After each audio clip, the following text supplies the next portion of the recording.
Hello, people of YouTube. Hello. I am American McBane. Martin nothing. Actually, I've got a man flu, and I don't want to make Martin sick, so I've decided to put on a Bane mask. It's very nice of you. And then we were having a competition as to who could do the better Bane impression. Nobody cared who I was until I put on the mask. What was yours? I just did that one, but I'll try like, victory has defeated you. That's good. I actually think your Bane is a lot better than mine. Anyway, I am sick. I don't know who got me with sickness, but I definitely don't feel well. But we're going to power through it anyway. What do we got going on today, Martin? The usual art review, chat. We'll go through some Patreon comments and stuff. Prizes. What are we doing for prizes, Martin? Tell the people what they're going to win. It's, we're going to do an Out of the Woods day. Yes, you will get to choose, you lucky persons, whoever you may be. Choose from the game. There you go. That. Or the colouring book.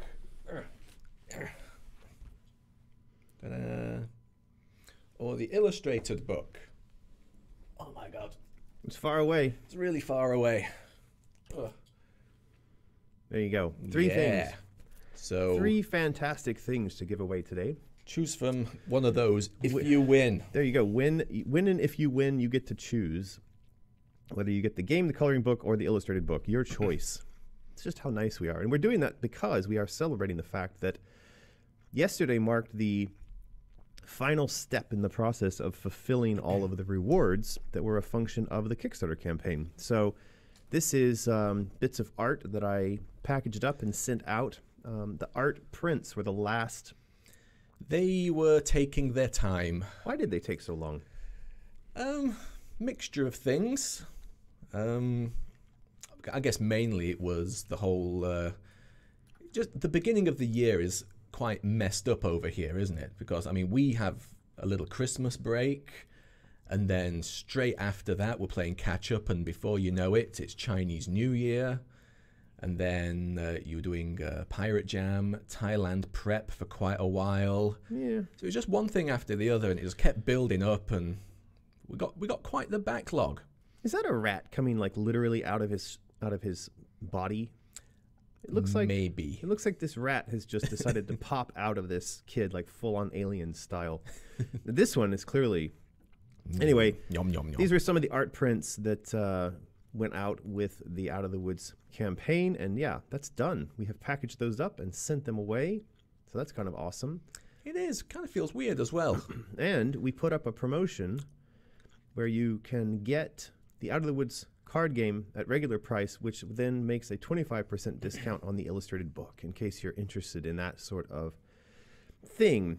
And if you didn't, or you don't win today's giveaways, there you go. You can go and grab that kind of stuff. So we have a lot of art to look at today. Let's start off actually with a piece of art from Asteria. How do you say his name? Asteria Visual.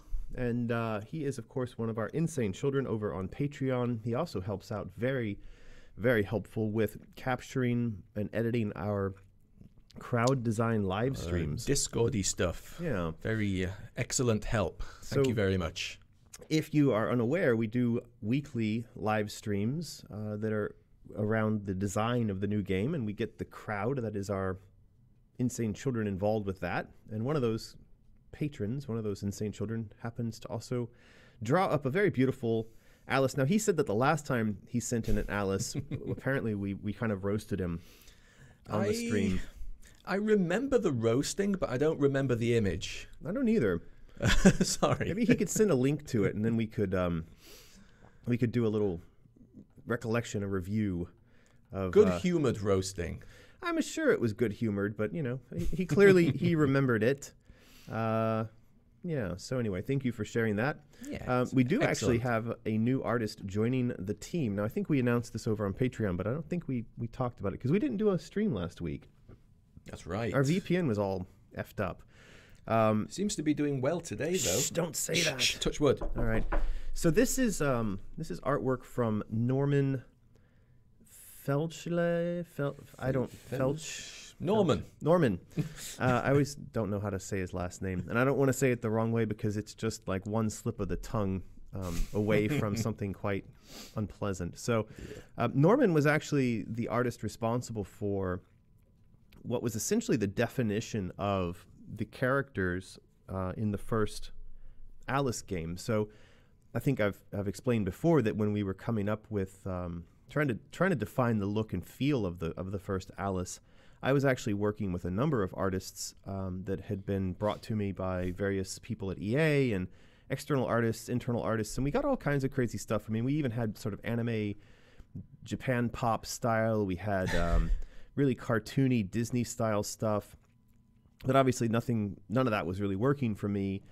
And I had been talking quite a bit with Marilyn Manson about alchemy stuff, and so as I was writing up the story, and we were kind of working our way towards a more occult, alchemical, psychological kind of vision for this, I think Norm got hold of some of those notes, and he ended up sending, the first thing that he sent was actually a sketch of Alice, but she didn't, this is off, this isn't really our Alice, obviously, but he did another version of this, and it was fantastic. And of course he did define the look of the Hatter, he defined the look of the Tweedles, the Cheshire Cat. This was a sort of early version of what he was doing, his ideas for the Cheshire Cat. So little different. Yeah, you can see in here there was an evolution. Now this image is from that era. This is one of the sketches that he did way back when we were working on the first Alice game. And now... Excellent pick. Oh, yeah. But we're not allowed to use it as a Patreon monthly print, are we? There'll be all kinds of... No. legalese around that. I'm just saying, just in case anyone out there didn't know and they're thinking it would make a good pick, we can't. Right. This is off limits. So yeah, this is one of the bits that he did very early on. Of course, if you played the first game, you'll recognize these mushrooms as being characters that did end up in the game. But obviously, quite a bit of things changed, from this first era of the artwork into what we have these days. Anyway, Norm is on board with our team of artists now, so that brings us up to more than a handful. We've got Omri, Joey, Norm, Alex, sometimes Sunny. Sometimes Sunny. Sometimes Sunny. Sunny, are you out there? Are you listening? Yeah. Can you get back in touch, please? He pops up every once in a while. And of course, Jennifer does art for us. I think she might be in the chat there. There's quite a few people engaged on the art side. And of course, none of this could happen. We couldn't afford to just pay our artists out of pocket on our own. This is all supported by our lovely patrons over on Patreon. So thank you guys very much for making it possible for us to work with amazing and talented artists like Norm. Shishini. Look, Nightbot's working. Hey, Nightbot. It's full of stuff. No one cared if Nightbot was working until he put on the mask. All right. I'm terrible at Bane. People said mine was better. I agree. Yours is much better. So this is the Jabberwock. Of course, we did feature this as a functional character, an enemy in the first game. When you got to Madness Returns, you stumbled upon essentially his grave. Do you remember that scene? A little bit, yeah. Quite early in the game, and it's where she picks up the Vorpal Blade in Madness Returns. So this is Joey's concept for what the Jabberwock would look like in Asylum. Now, one thing that kind of stood out to me was she's just sort of stood there. Yeah, whatever. It's like, what's going on here? Rawr! Yeah, snore, boring. I think it'd be better if she was taking a selfie, Omri style. Anyway, as I wrote up on Patreon the other day with regards to this design, I kind of have it in my mind that perhaps when we first get into Asylum, we encounter the Jabberwock, but he's been, like everything else in Wonderland at that point, he's been blown up quite a bit. He's quite damaged. And I was thinking that perhaps part of what Alice does in the stage of the game where she's sort of under the employ of the Queen is that she goes and helps the Mad Hatter collect these bits and pieces of machinery, but she doesn't quite, we won't know. She doesn't know what it's for. Spoiler warning. We always forget to say that at the beginning of each bloody video we do. Well, so this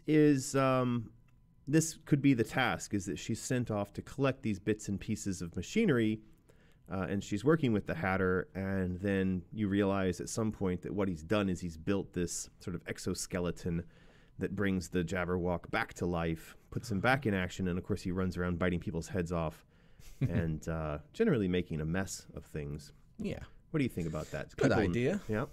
Yeah, I like the sort of switch thing. You know, you just think you're collecting a few cogs and wheels and whatever for some random in-game task, and it's actually you that put the Jabberwock back together. Well, it'd be kind of funny if actually you went around doing that. You collected all these bits and pieces, and meanwhile the Hatter's sort of thanking you and sticking them into some sort of machine, but you're not really sure what's going on. And then upon collecting the final piece, he slots it into something, and then the something turns around, and it's like, oh no, boss fight. You know, so you've essentially helped one of the main characters to build a giant boss that you then have to fight against. And of course, amidst all this, we also have to come up with part of the narrative that explains how the Hatter himself ends up being all mechanical and contraption-y, because that is the way we find him in the first game with the gears and whatnot. Yeah. And but I think having some sort of explanation for how he transitions to this could be kind of interesting. In the chat, a couple of people said the Jabberwock's teeth are too hamstery. Too hamstery. That's an interesting way of putting it. Well, I think that she's actually taken inspiration for this from the existing artwork that you can find online from the original game. So if you go type in McGee Jabberwock to the internets, and you take a look at the way he looks in the artwork that's out there in the world, you will find, well, there's actually a kind of a funny story around his look and feel, because there were two things that got done for the Jabberwock. But you'll see here he's got these funny little front teeth, right, that kind of stick out. And that was actually how he was done in the game. So I think she's probably sort of trying to go off of that. It's canon. There you go. You can't complain about it. Yeah, I mean, what do you think? This looks pretty similar to me. Yeah. Clearly, there's a bit more definition in her illustration than what we were able to achieve in the 1999 PC game. But I mean, if you look at this in-game stuff, he's got big old rabbit teeth, right? So yeah, it's fine for me. Yeah, it's supposed to be like a crazy beastie. Yeah, I think he's okay. I think he works. I think I just saw Kitsune Kid in the chat. Oh yeah, yeah. Well, if that was you, welcome. Nice to see you. Yes. So for those of you who are joining the stream late, American has a mask on because American has the man flu. He's sick, so that's why. And I don't want to cough on Martin because Martin is highly germ-phobic. I'll probably still get it. It's funny, I made breakfast for Martin this morning, and I could tell that he was hesitant to eat it because my hands had been around it or near it. I was eating slowly because it was so delicious. I don't believe you. I could see. It was delicious. Nah. It was delicious. I just think that there was a bit of hesitance in your... I think you were just imagining stuff in your delirious man fever state. I do feel very delirious. So, what the hell is going on here? Somebody's drawn up... Don't tell me they're doing sexy stuff. Is that... I don't know. No, it's a little so weird. Bad. No, but it's a little odd. That is our Jabberwock. Anyway, so a lot of people will recall that when we released the action figure for the original Alice, that toy looked like this. And that's because we basically had two different artists working on the renders for this. And somehow this variation is what ended up going to the toy maker's shop and getting made into a toy, even though that's not what it looks like in the game. So I get that question really often. Why did you do that? Why is it one thing in the game and one thing in the toy? And I'll just write back just to confuse you. You know, that's all. That we only did that just to confuse you, exactly you person. Specifically you who Specifically asked. you. Or the other thing to do is to fight with them and say, like, what are you talking about? They're not different at all. They're exactly the same. And then they'll send pictures. No, look, they're totally different. And then you just continue with the like, no, that they're complete. What's wrong with you? They're completely the same. And then you fight with them about this until they give up and go away. Ray Weatherford super chatted us during all that. Thank you for the super chat, Ray. Yes, you did, I believe, get first super chat of the day. So woohoo indeed. Woohoo, Ray. Thank you for that. Very, very sweet of you. Right. So what else have we got going on for artwork? We do have a quite interesting image from Omri. Do you think this might be our next big poster? I think it might. Is it now? Yeah, there's still like a good 2+ weeks before we're going to need to do the next print run. So I think we could have this as the next poster. What's going on here? This is the bigger question. It's not easy to read this scene, I would like to say. As our images, as our artwork goes, this is busy. It's chaotic. Yeah, it's, I mean, clearly a battle, one side versus the other. But I was just focusing on the Queen's legs, or whoever that is. This? I think you should keep them like that. Yeah, those are pretty nice. They're literal sticks. Well, as he explained it to me, this is actually supposed to be Alice facing off against Shadow Alice in a scene where we see this queen killed. I think there's still a little bit of confusion, and I know a lot of the confusion is on my part, I will admit, as to Red Queen, Queen of Hearts, Chess Queen, Card Queen. There's a lot going on. Who's dead? Who's alive? Who's dead at the point where we, for instance, in AMA, the first Alice game, we showed not long ago that Alice is stood there alongside the chess Red Queen. Yeah. Right? So if this queen is dead here, and this is history prior to what happens in AMA, what are we going to have to do to explain this fact that she's back to life again? Of course, they're chess pieces. Maybe they're just stood back up and put back on the board. Perhaps. Yeah. It's Wonderland. Mostly anything goes, I guess. Yeah. But I have to say, personally, this print it's one of the busiest things that we've got going. And I like our other prints where there's sort of, I don't know, they're very postery. There's kind of a singular action or event or character going on in them. Right. But maybe we just need to wait until this is finished. Yeah. And, we've still got a few things from our backlog that never got made into prints. So there's tons of stuff. Don't think we're in danger of not having anything just yet. This is true. Well, let us know in the chat what you think of that print. Should that be a print for our patrons, or who knows? We'll see. Yeah. Speaking of patrons and prints, actually, some people have suggested that this should be an art print. And we haven't talked to Kitsune Kid about this, but Kitsune is actually Liv Rogers, aka Liv Rogers. She's there in the chat. There she is. There she is. Yes. Thank you, Liv, for doing this amazing bit of artwork. So it started off that Liv, or Kitsune Kid, she did a photo of herself with a combination of makeup and then Photoshop, and posed, of course, with her rabbit Plush. And then we sent this off to Omri, with her permission, of course. We sent this off to Omri and asked him to do what he does best, which is a bit of photo manipulation. And so he added in some additional elements, little ears, and some of the rabbits in the background. Anyway, this is incredible. I was, when I saw the rabbits in the background, I was looking at which ones he'd put in and stuff.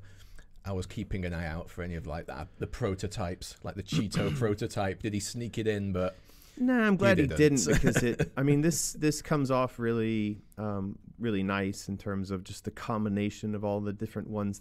So many different rabbits that we came up with. This is one of the ones mid-transformation. These are some of the designs for the rabbit dolls. This is the sort of original rabbit from the first game and so forth. So yeah, it's pretty cool. She's sort of the queen of rabbits there. Yeah, I was getting mixed up between looking at the cosplay and the super chat. Lucas Severin super chats. Oh boy, he wants you to do a Bane impression. So yeah, Lucas, we were trying this before the live stream. Please say one American. I can't really do the Bane, but we just watched this when Gotham is in ashes, you have my permission to die. I can't do it. It's more of a. He's got that kind of more weird, like a Batman grumble, but Bane's is more like strained. Well, he's got a very strange way of emphasizing words in a sentence that don't really normally get emphasized. So yeah, sorry, Lucas, I can't do it. And I'm not going to take the mask off because I don't want to make Martin get whatever it is I've got. I don't want man flu for when I'm looking after Lulu. Man flu is no good. No. Yeah. Come on, Martin, you do it. You're being asked. Do when Nobody Gotham. asked me. Yeah, they did. Somebody just asked you right there. Oh, what's the phrase? Right there. When Gotham is in ashes. When Gotham is ashes, you have my permission to die. See, you do that much better than I do. He has a round of applause. A weirdness to it. You have a round of applause for Martin. Martin's Bane. Very, very good. Yeah, so that's kind of bringing us somewhat to the end of the sort of general art review. We can just really quickly touch on the fact that next week I'm actually heading off to Thailand, and this is going to be for the start of Pirate Jam. And Pirate Jam is an event that I host annually. We have a fleet of 6 boats, and there are about 20 game developers coming from around the world, from all different countries all over the world. And they're going to be sailing around Phang Nga Bay, which is in between Krabi and Phuket in Thailand, if you know your Thailand geography. And yeah, it's going to be kind of fun. We did this now the last 2 years. We do game development on the beach, in the sand. Sometimes this year we're going to do on the boats quite a bit. We do some sailing. Hope we get some fishing in this year. We've not actually done diving on any of these trips yet. But did you not? No. But yeah, so we've got all these kind of piratey resources from our good friend Kenny.nl. He's also known as Asset Jesus. He builds not only these really cool asset packs, but he has a tool which allows you to quickly create your own little 3D assets. And yeah, so if you head over to pirate-jam.com, you can actually either sign up for next year's event, or you can check out everything that we did in the previous year's events. There's actually a full gallery of all the videos. These are all the episodes from last year. And they were good videos last year. They are, but I have to say, I don't think people are really all that interested in this. Yeah, it doesn't take off as much as Alice News or whatever. No, but you know, this is the collection of some of the games that we got done, and we actually got quite a lot of games done last year. And some of these are really funny, like Backseat Driver was done by our good friend Ed K. And it basically is you trying to, like it says, yell at a driver. You do it by typing. You type turn left, turn right at the driver to try to avoid getting smashed by this giant cow. And it's pretty funny. This one has got the dude from... Right. What's the name of that movie? Big Lebowski. And he's beating down demon babies with a cactus. That turned out really good. And actually, this one, Cult Smashers... We've actually played on the stream before. Played that a little bit, didn't we? It's good and bloody. It's a lot of fun. Anyway, so this is Pirate Jam. So this is where I'm going this Sunday, and you guys will then have to live without a live stream for a couple of, well, 1 week, 2 weeks. Yeah, something like that. And then I'll be back, and hopefully I won't be sick anymore. Ice Killer super chats saying that wants me to voice a character in Asylum. You can do that. Do a Bane character. That's fine. In Asylum. Totally fine. Yeah. So, yeah. Again, Maybe. For those of you just now joining the stream, I'm wearing the mask because I'm sick. I have man flu. And I'm trying to keep Martin from getting sick while I'm talking at him for the next 2 hours. Speaking of 2 hours, why don't we go ahead and do a quick giveaway? Ooh. So this is going to be the first prize of the day. Should we do these first? Go Because for it. people are going to spam the chat soon. Hannah Michelle, thank you for the super chat. Hope you feel better soon, American. Thank you for all you and Martin do for us insane children. Yay. Well, thank you, Insane Children, for all you do for us, because you are the reason we're here. There is no us without you. That's correct. There's no... You can't spell us without you. Exactly. How cheesy is that? That's super cheesy, my friend. Super, super cheesy. What else we got? Nago's Moo. Thank you for the super chat. Evening, guys. Long time no see. Was just wondering what happened with the EA proposal. What did you do with it? Sorry if you have covered it in the past. Thankies. Yeah. Well, nay goes moo. What we did with the EA proposal. So first of all, the EA proposal was done and dusted.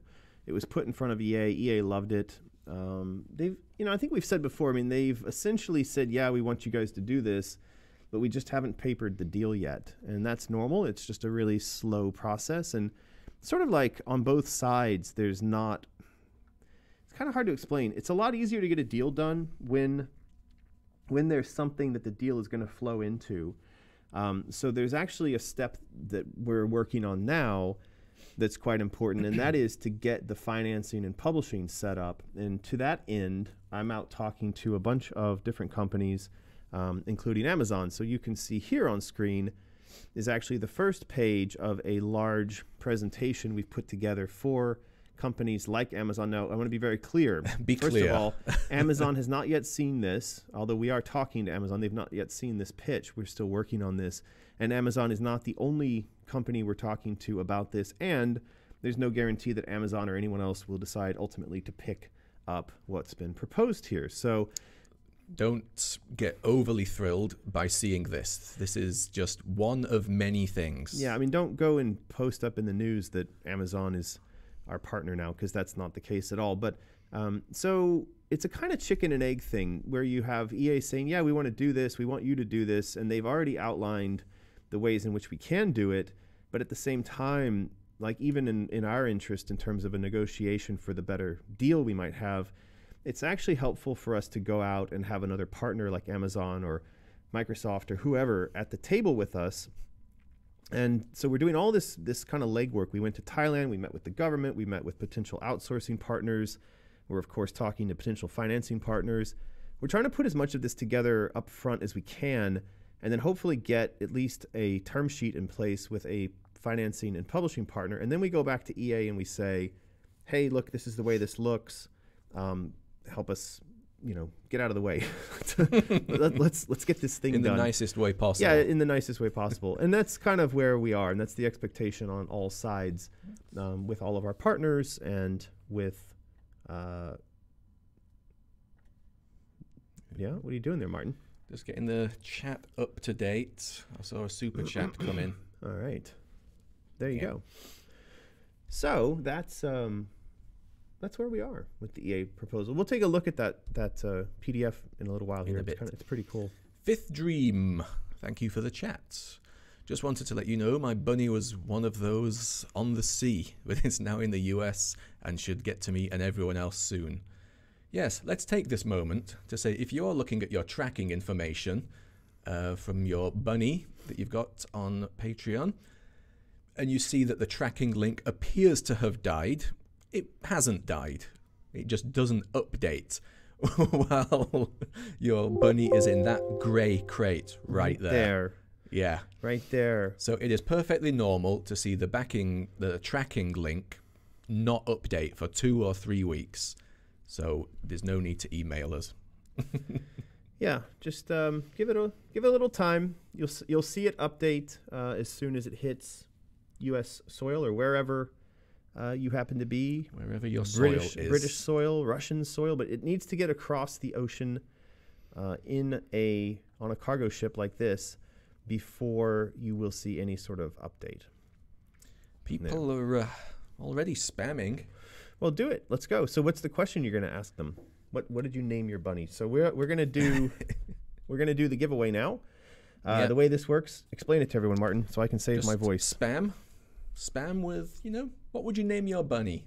Like American says. Just spamming the chat will make Nightbot notice you, and then we're going to roll it in like 30 seconds or something, and then one of you will win, and you get to choose between the Out of the Woods coloring book, Out of the Woods game, or Out of the Woods illustrated book. So yeah, spammity spam, spam. There's the Out of the Woods game box. This was the early prototype. It turned out pretty close to that, actually. Look at it go. Did pretty well. These are the cards. For those of you that don't know, Out of the Woods has been described as Emo Uno, because basically Martin and I were really lazy and we just copied the Uno rules and made a few changes here and there. And we added a bit. And then we threw some cool art and skulls on it. It's Uno with skulls. And it is a very lovely box, isn't it? It turned out really cool. So yeah, this has done quite well, actually. People around the world seem to enjoy playing it. And then it also has a book that came out. The book is this. It's a collection of fairy tales. How many fairy tales were in there? 10. 10 fairy tales. Right. And then not only are the tales there, and there's all kinds of amazing art that goes along with it, as you can see here, but at the end of each story, there is a kind of collection of life lessons. Something to take away from the story. Like at the end of Jack and the Beanstalk, there's one life lesson entitled, "Don't be a dick." It's a good lesson. It's a good lesson. All right, you ready? Roll it. That's going to go to Ashley H. Ashley H. Congratulations, Ashley H. Ashley H. You have won the prize. Well, whatever you want from that thing we just said. So email us to, which one are we using? Mysterious at AmericanMcGee.com. At AmericanMcGee.com. Come on, Font Lord. Name, address, telephone number, and what you want out of those three things: the game, the illustrated book, or the coloring book. Well, there's one other important thing you got to remind them about formatting. Yes, format it well, like you would if you were just writing a letter. No. Don't put your address on one long line with no breaks in it, expecting us to know where you live. Because, as American says every time we stream, if you make us work for it, you're not getting your item. There you go. There was a super chat that went by from Strike Raptor 1000. He sends along, or she, or shim, I don't know, $6.66. That's the price of the beast. And says, has been a fan since 2003 and will be on edge as not to take up too much space watching all the development of Asylum. Aw, it's a very cute reference to a quote from the Cheshire Cat. Is it? It is. Okay. So there you go. Ashley looks confused. H says, say what? Yes. Say what? You won. There you go.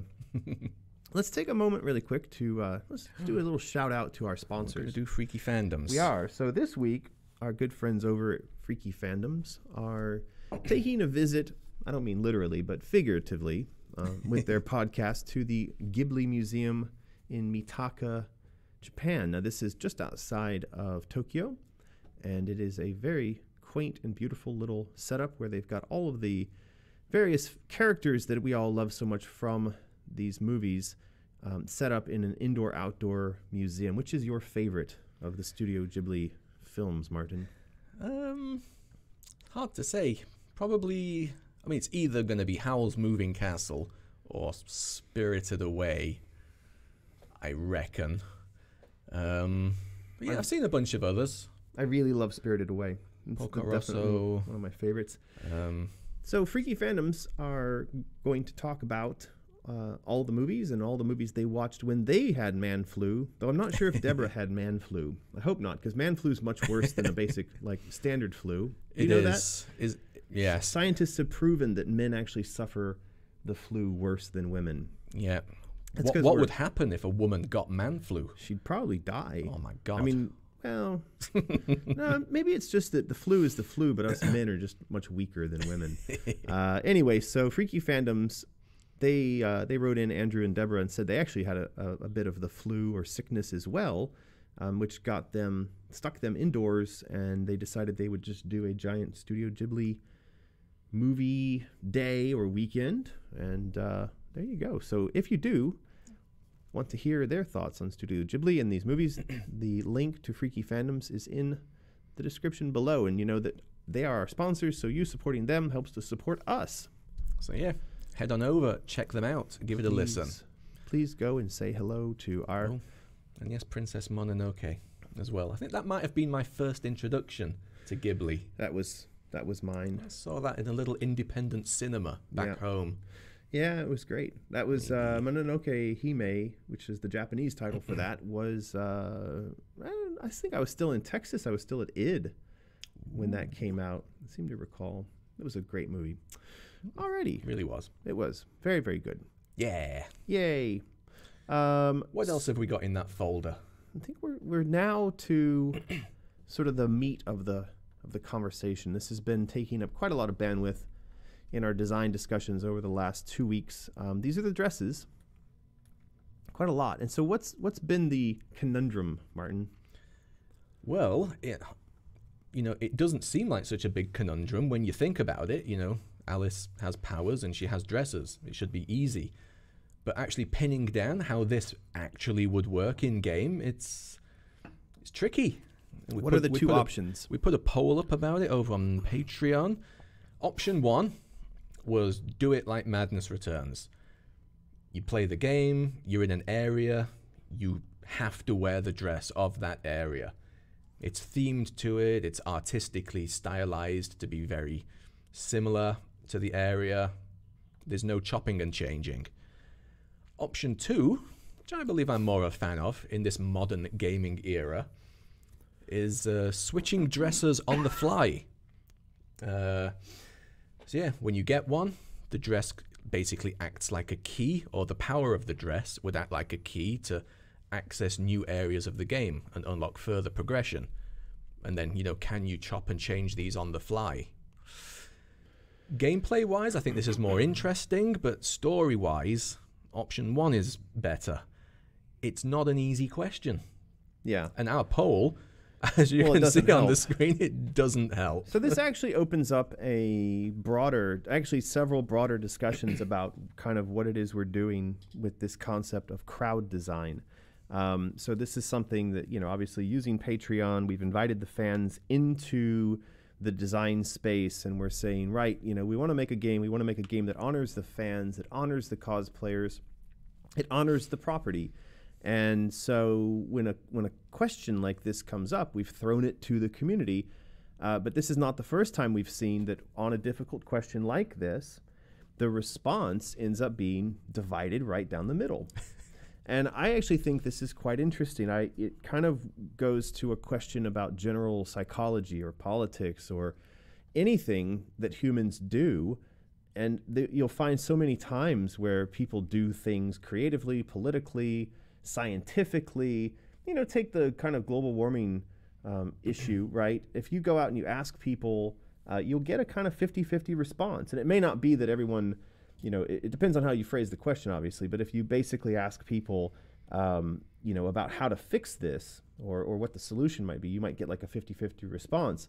If you talk about politics, if you look at the last election, it was very contentious, and yet at the end of the day, the result of the election was relatively close, and in fact has been that way with U.S. politics for ages. People think that this last election was somehow unusual, but actually in politics in general, look at your Brexit decision. That's split right down the middle. I mean, that was a vote that was off by sort of 1%, right? Something like that. Right. So I think when it comes to the crowd design stuff, one of the things I'm kind of worried about, I'm concerned about, because I've seen this comment online a few times now. It was over on Reddit recently that I saw it, where someone said, oh yeah, I was following along with what those guys are doing, but then I realized that American was he was taking all the dumbest ideas from the crowd and accepting those. And I thought, maybe I'm just taking all the ideas that you were on the other 50% side of. They weren't necessarily the dumbest ideas. It was just... Well, to that person, if it's not what he chose, then they are dumb. Yes. I mean, it's quite unusual, though, for people on the internet to have strong opinions about stuff. Very, very strange. I was surprised by that reaction. Right. Well, so you're being sarcastic. That sarcasm was a little too British. I don't know if our audience are going to be able to pick up on that. But Bats and Tombstones asks an important question related to this. Are the dresses just for aesthetic purposes, or do they have abilities tied to them? Well, this is exactly the kind of thing that we have to try to figure out. I would like to say that they're primarily aesthetic.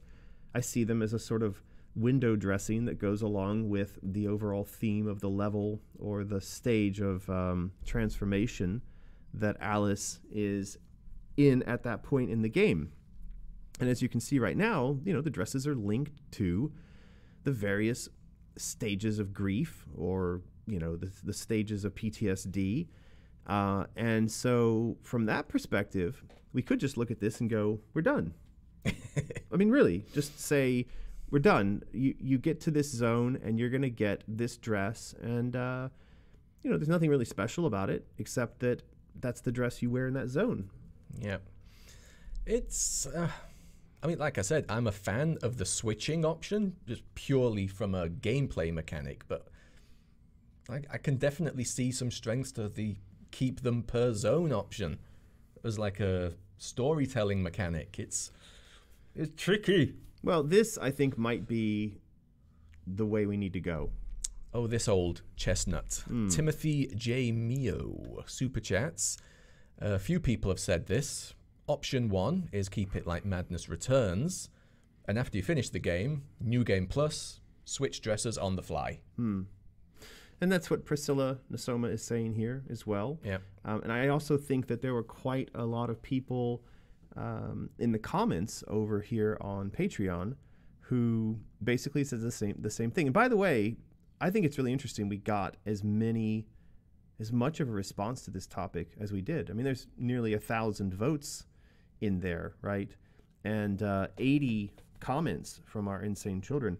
So this is clearly a decision everybody's really interested in.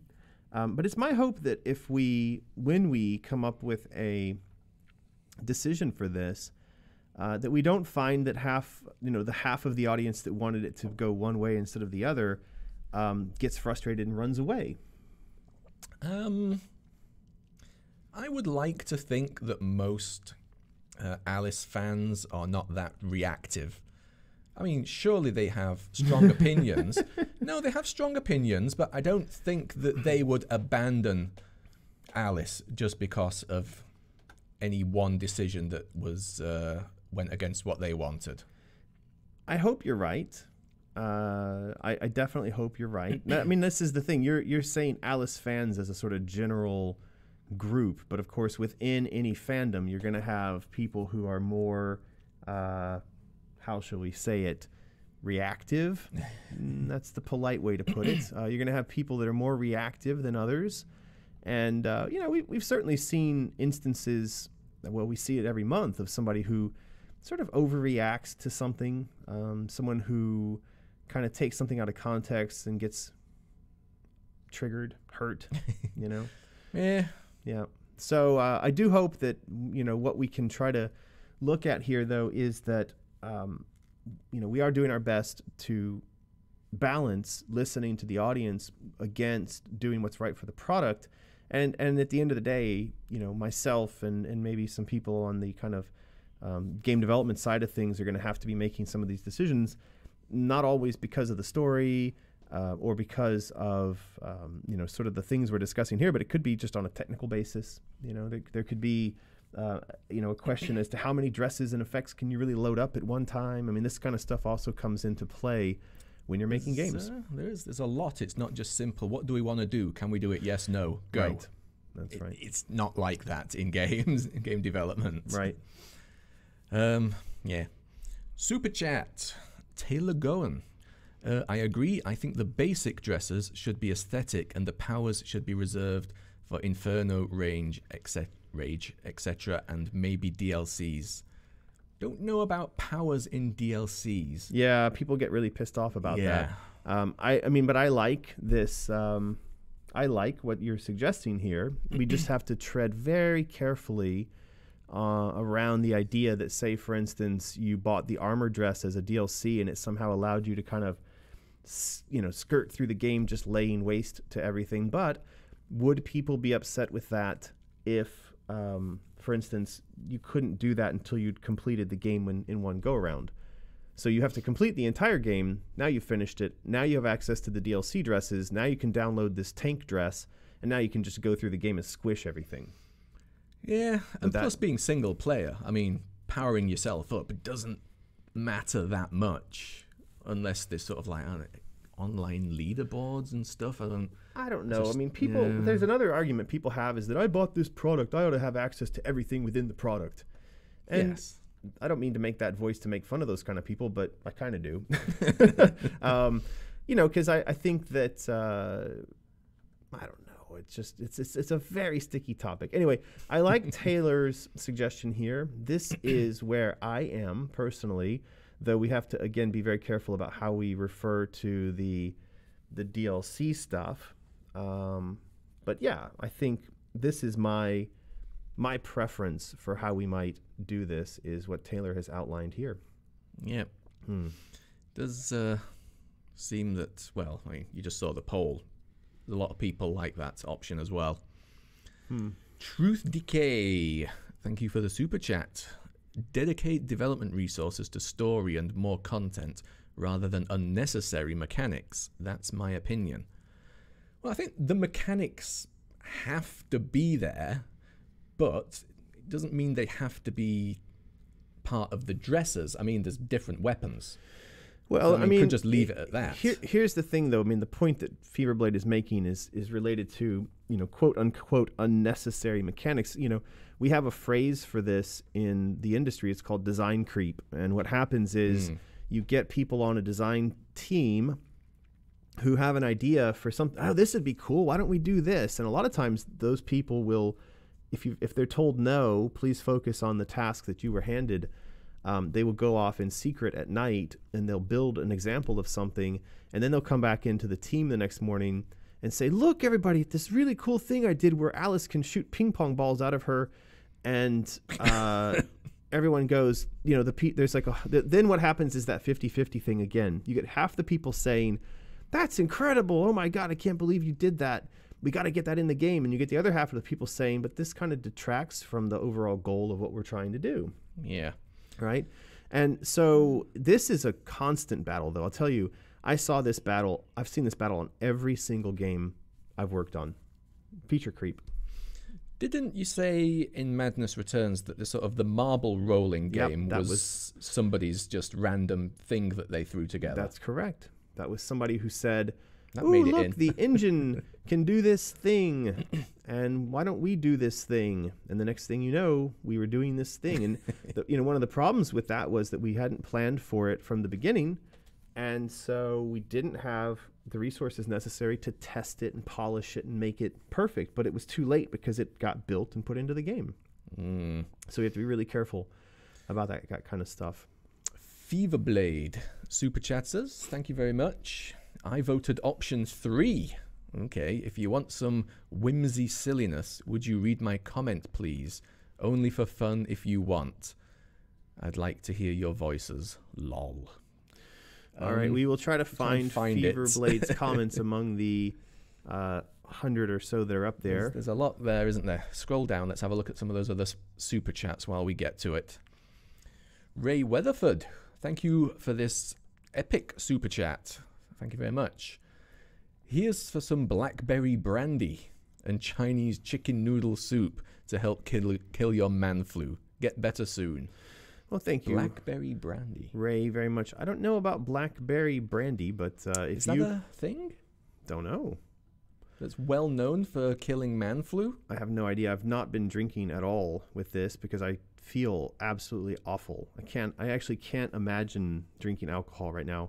Which, if you were to see, there's a reason why Martin's laughing. It's difficult to find things that make me not want to drink alcohol. But this definitely did that to me. So, yeah. So, no wine tonight. But thank you, Ray, for that. Yeah.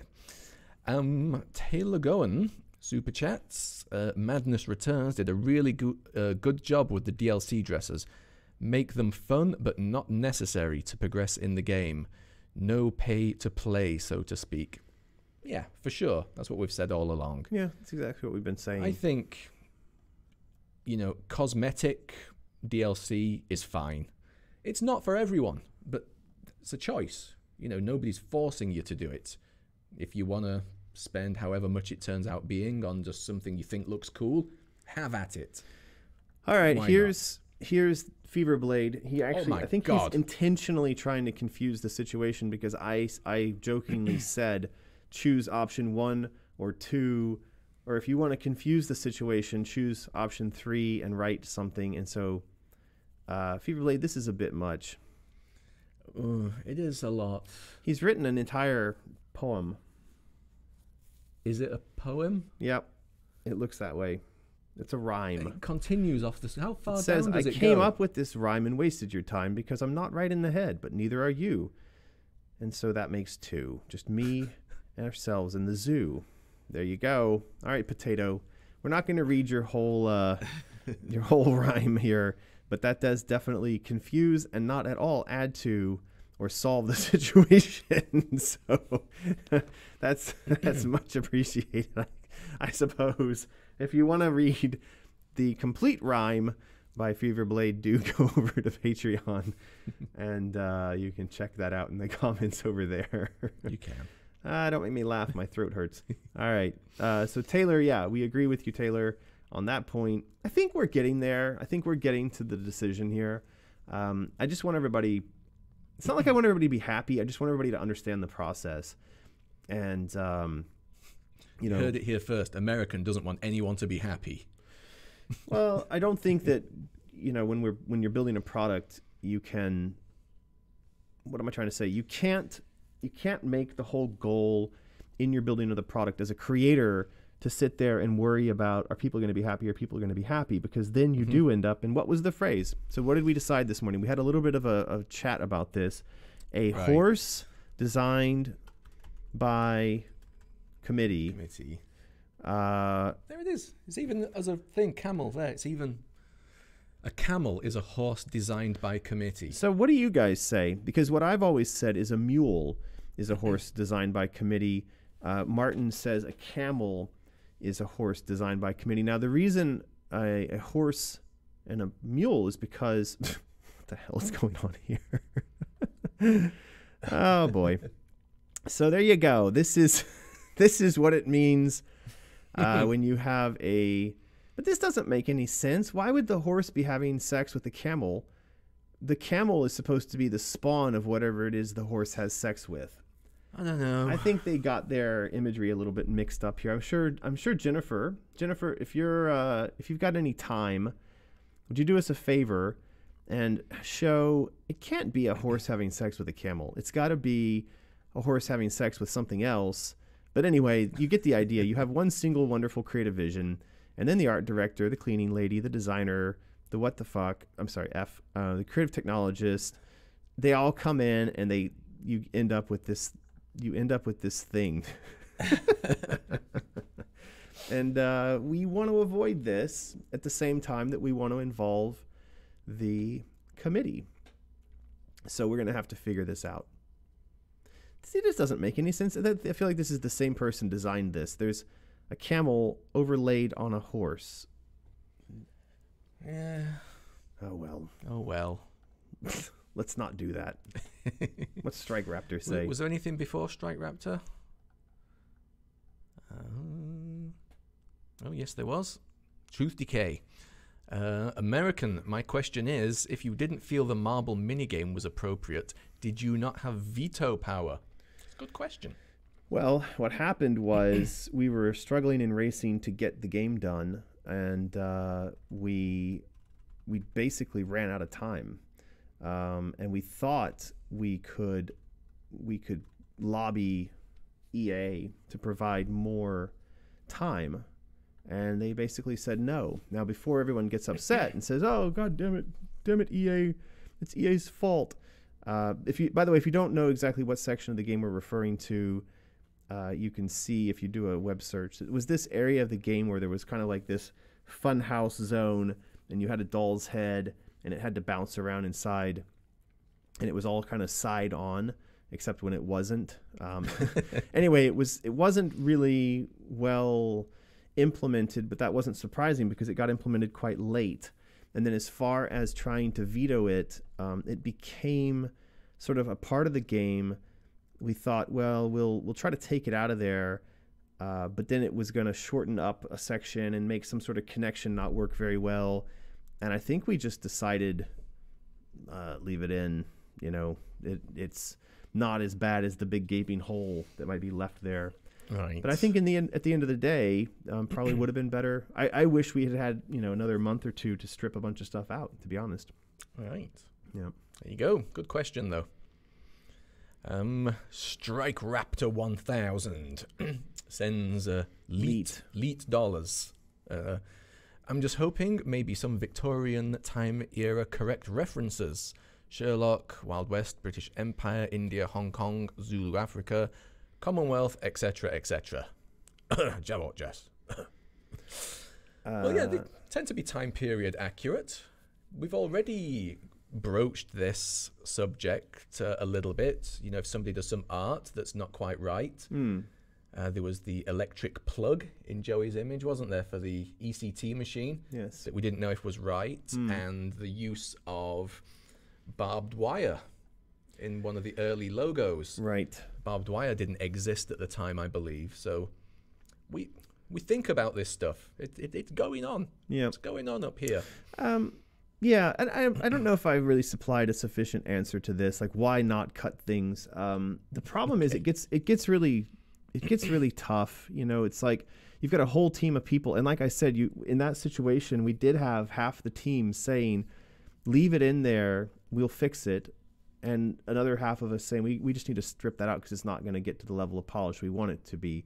And I remember that there was kind of a, no, just give us time, give us time, we'll make it work. And then we sort of ran out of time, and it was as good as they could have got it. But then it was like, well, if we're going to try to remove this now, that's going to be worse than trying to leave it in or something. So, yeah. Right. There you go. There we go. I think it's time for another contest. We're getting there.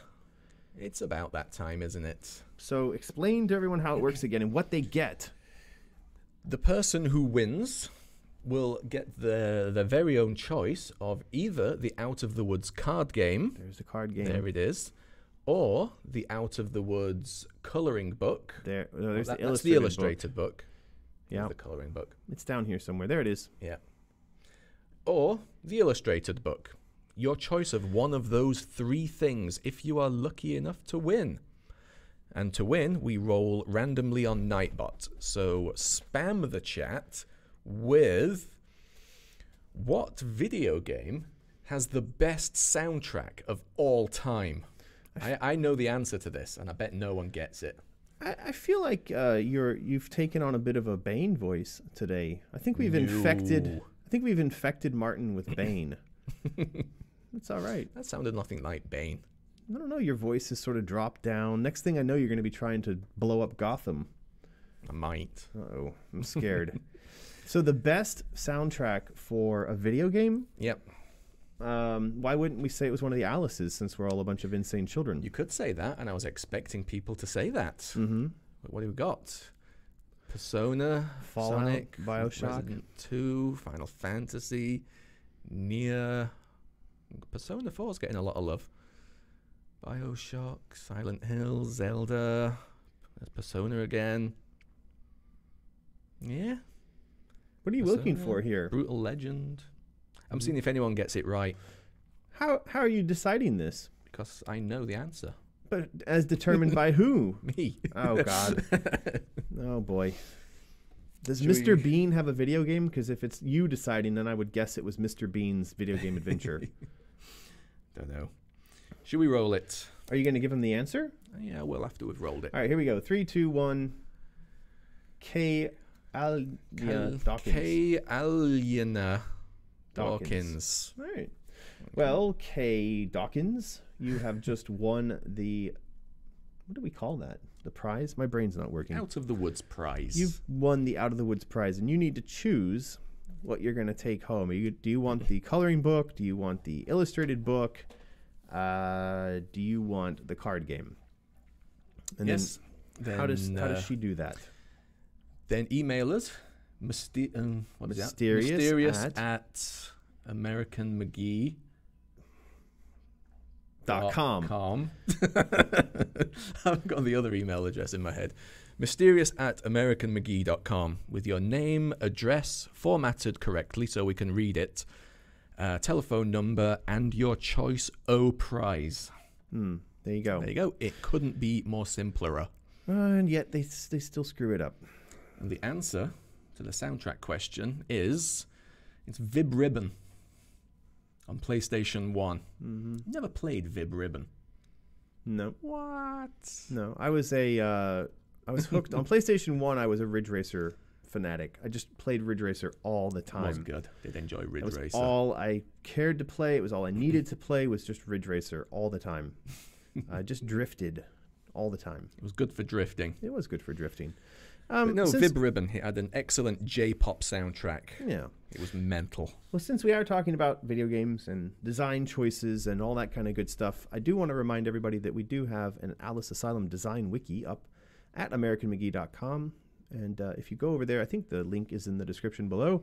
You can actually take a look at a lot of the work we've been doing in terms of laying out the world, the story. We've got things about the chapters in the game. We've got all the dresses, which of course we've been looking at here on the live stream today. And so, somebody's even updated the wiki with this image from Omri. Wow. Our moddy wiki people, they're on incredible. The ball. Amazing. So yeah, this has got all of the various dresses, and it's got a little bit of explanation. There's a bit of art. So if you want the high-res version of the art, in case maybe you're interested in doing a cosplay of one of these things, all that stuff can be found over on the wiki. And of course, we use the wiki every week when we do the crowd design sessions with our insane children. So if you want to Tuesdays, although it's probably not going to be next Tuesday. No, I'll be in Thailand because you're away. But yes, Tuesdays generally, and then the video gets uploaded a bit later if you ever miss it, so you can still have a listen to what happened. There you go. Yeah, the one from this week is up on YouTube already. And so you can go and have a look at that, and you can follow along, and you can check out all the stuff we've been doing in the wiki, and you can help to guide the development on our game as we turn it into a camel, as it were, as many people suspect we're going to do. Alice, we'll call it Alice 3, the Camel. Isn't there a bar in Shanghai called the Camel? There is. All right, good. Never been. Right, so I think that's about it for art review and for web stuff, and I think we're going to get into questions, Q&A, because we have a ton of questions that have stacked up from our patrons. So why don't we have a look at those, Font Lord? Do you have them? You didn't print them. I did, but I left them over there on the printer. I'll go. You'll have to go and grab them. I am sick with a man flu, which is the worst kind of flu. Yeah. And there's really not a lot you can do when you've got a flu, when you're a man. But while Font Lord is going to grab that, I did have some questions for our insane children, something for them to look at and think about. I am going off to Pirate Jam. Uh-oh, the Fabs has sent a super chat for $20. Thank you, Fabs. We will spend that on raspberry liqueur or whatever it was. And she says, or he says, I haven't been able to catch a stream for a while, but I'm still keeping up with every Patreon update. I just wanted to send a little money and say your mind inspires me greatly. And on soundtracks, Alice 2 is one of my favorites ever. Well, thank you, Fabs. That's very, very sweet of you. That's fab of you. Now, actually, before we get into the questions, this is something I'm working on that I thought would actually be kind of fun to open up to the community. Again, crowd designing. This is during Pirate Jam. I'm going to hand everyone that's coming to the event a sheet of paper, and they will need to complete these tasks. Now, Pirate Jam, we divide everyone up into teams. This year there will be 4 teams of 5 or 5 teams of 4, something like that. We did this last year, and it was a lot of fun. But they earn points for their team by completing these challenges. So, for instance, if they can find an airplane pilot while we're out during the event, then they can earn 1 point for their team. I know where there's an airplane pilot along our route, so I know this can be done. But, take a picture with a monkey. And I said here, of, not with, because the monkeys, it turns out, in Thailand are maniacs, and they're a bit bitey. They are super bitey, and they're super violent, and they're super smart. And then we've also got here, earned some points for tying a bowline. Anyway, the reason I'm showing this to you guys is I was gonna say, if you've got ideas for these types of fun things people do, like treasure hunty, that maybe has a bit of a nautical pirate tropical theme, do pop those into the chat or into the comments or something like that, because I'm struggling to come up with more, and I know there's a lot of fun ones out there, so I was thinking maybe you guys had some ideas. 10 points for shaving their head. Did you do that last year? I don't think any. Maybe someone did shave their head. Someone got a tattoo last year. Oh, that'll be what I'm thinking. Yeah, someone did get a tattoo last year. That was a pretty big one. So I think we actually managed to get all of these done. I don't think the head shaving happened, though. Oh. I feel like Mistress Vela says the tattoo doesn't say it has to be permanent. So does like a henna tattoo count, or something? We didn't specify. I mean, you should. I think that, that was the thing. Like we said in here somewhere, take a picture with a kiwi. But a lot of people don't realize that a kiwi is not just a fruit, but it's also a person from New Zealand. Now, you'd have to be from this side of the world probably to know that. So we actually got 2 types of entries for that one because we didn't specify. We had some people take a picture of the fruit and some people take a picture of an actual person from New Zealand. So anyway, if you have ideas for that type of thing, maybe put them in the chat or in the comments. Did they both get points, the kiwi pictures? Did you allow both? Yeah, of course. Creativity's part of it, I guess. Yeah. All right. So, what do you got for questions? Well, these came in. These are more like basically what we've been discussing today, like option 1, option 2. I plucked a few comments out from that poll. We'll see what people have to say. Benjamin Kruger likes option 2 because then you can add different enemies to different levels that require different dresses to defeat. So he likes the strategic gameplay element of hot swapping dresses. Alicia Harrington, although, says option 2 gives them anxiety. Could never choose which dress to wear at any time. And someone mentions Spider-Man. I just got stuck with the first suit because I don't like making decisions. There is that.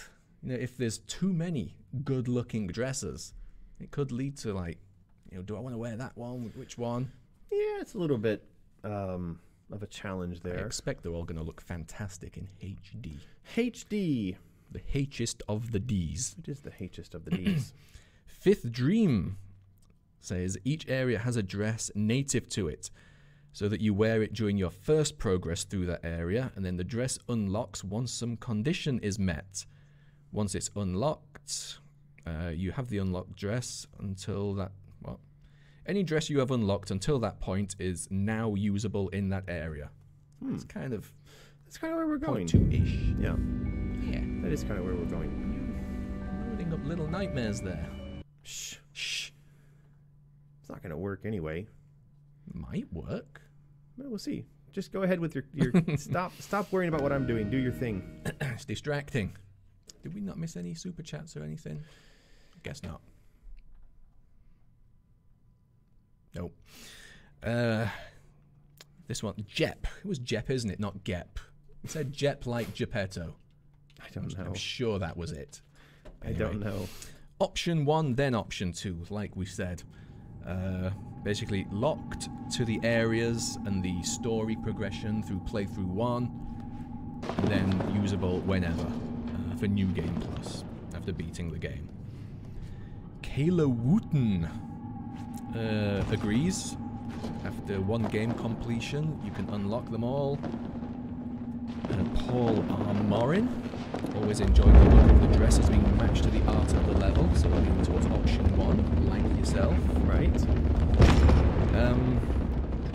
What about abilities being tied to accessories? I think that makes more sense. Yeah, I like weapons that. I like that. Having the weapons being the keys. Right. So I agree. It's probably better. Carrie Wolf. It's a dress. I don't think it should have specific uses other than looking cool. So yep, option 1. But suggests that maybe it could have like a little special move. For example, the clown suit can like juggle knives, and the yellow dress can be like drinking a cup of tea. Right. Maybe. Yeah, I mean those are just idle sort of animations. Exactly, they're idle animations. They're just kind of cute little whatsies. They don't have to have a. They don't have to have sort of a master, powerful effect. Yeah. Right. I'm trying to remember the last time I saw an idle animation. I guess when I'm playing games, I don't idle much. I'm always hardcore playing. Yeah. I digress. I don't know if I've made the game quiet enough. Everybody's complaining that it's too loud. Oh no. Of course, we can't hear that, so who knows? Hannah Yarberry super chats saying we missed a super chat from Spider. Did we? If we did, it's going to have scrolled off the screen. Sorry, Spider. You guys are going to have to just tell us what that was. Yeah, what did it say? Let us know. Sorry, Spider. Who knows? We'll keep an eye out for that.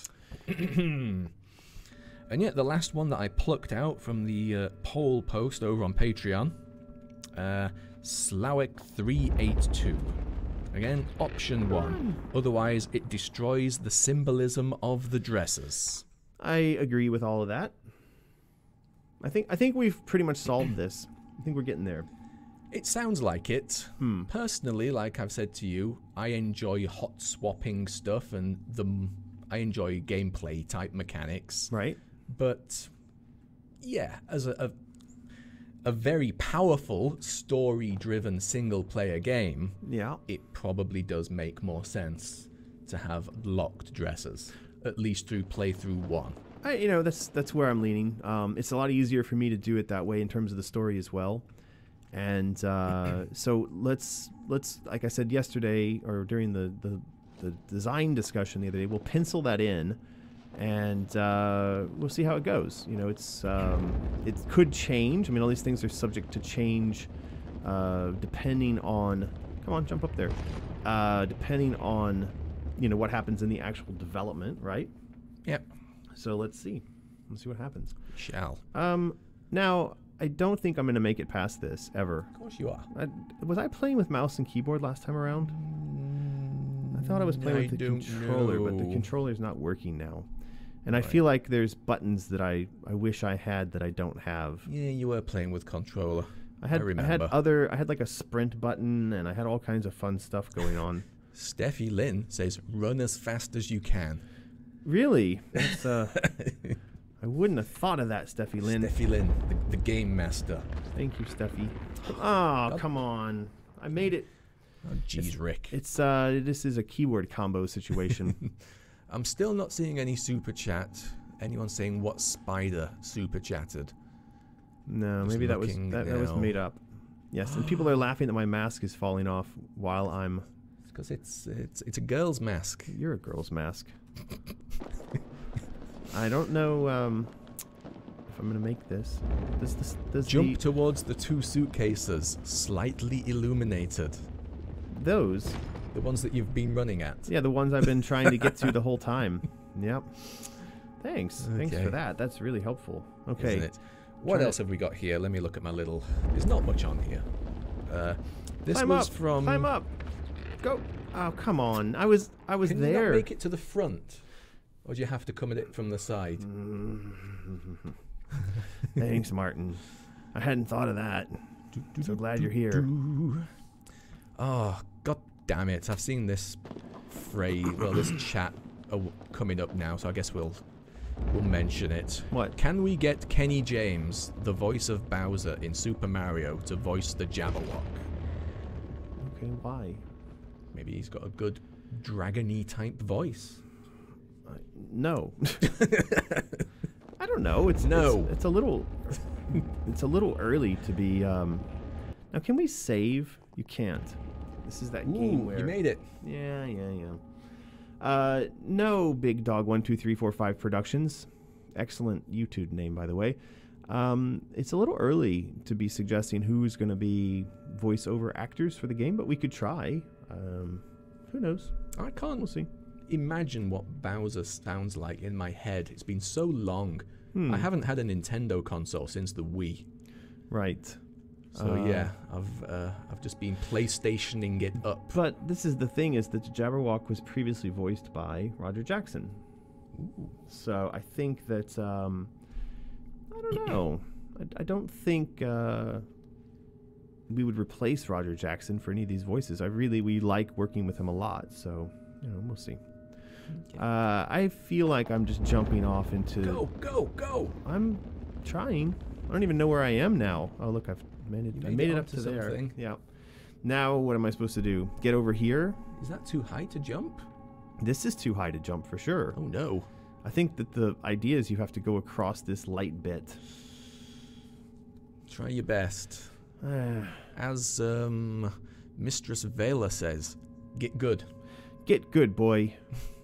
Yeah, it looks like I don't really have a choice here. I've got to make it to that faraway, distant... Oh, Spider sent the message. There it is. Dress idea. Dresses are locked in the first playthrough. During New Game Plus, dresses have abilities. So Rabbit Dress has higher jump, etc. That's not bad. No! It's not bad. No! You didn't care who I was until I fell in the pit of shoes and died repeatedly. But that's not a bad idea, actually. So, What is it? So it's a twist on what we've said before. Locked in the first playthrough, Yes. unlocked in the second playthrough. Yes. But they have a little something extra to them in the second playthrough that they didn't have first time round, just for a bit more fun. Yeah, it's fine. So like the rabbit dress can make you jump a bit higher or I think something. that's fine. Yeah. Yeah. I Not think too that's shabby. I think that's fine. And it gives you a reason to kind of play through a second time, right? So be down for that. I'm running. You made it up really easy that time. Why were you so bad before? It's the learning the keyboard combo, basically. Because I don't have the controller, I have to press down and sideways at the same time, that kind of stuff, Oh my god, you have to press two things at once. Actually 3, because I have to hold down shift for run. Look, I mean, come on, I've got man flu. You need to give me a break here. This is a lot more than I thought I was going to be doing on today's stream. All right, you're forgiven. Thanks. Got to that one really easy. Look, once I figured it, I'm not retarded.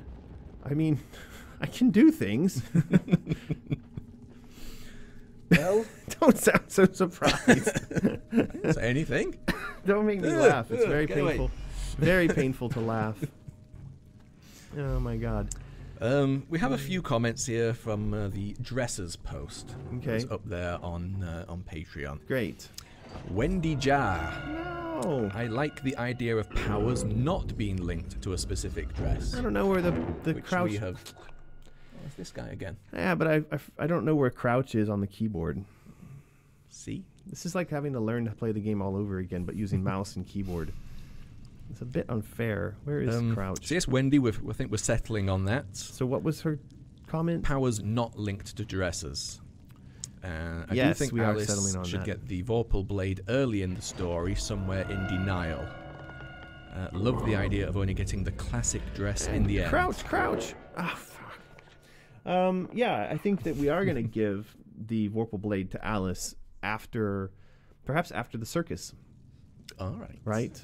Because prior to that, if you remember, if you go and look at the art for the dresses. No, not Little Nightmares. That's your rabbit. Of course, I went exactly the wrong way around.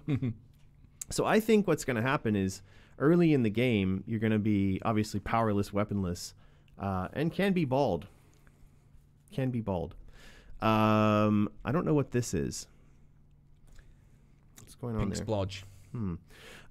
So anyway, you will be weaponless and powerless, and you'll notice that she's got the rabbit. And here, she's in the shock stage, and this is going to be all about stealth, and she may have the ability to control time a little bit. But again, we probably will see her being a bit disarmed.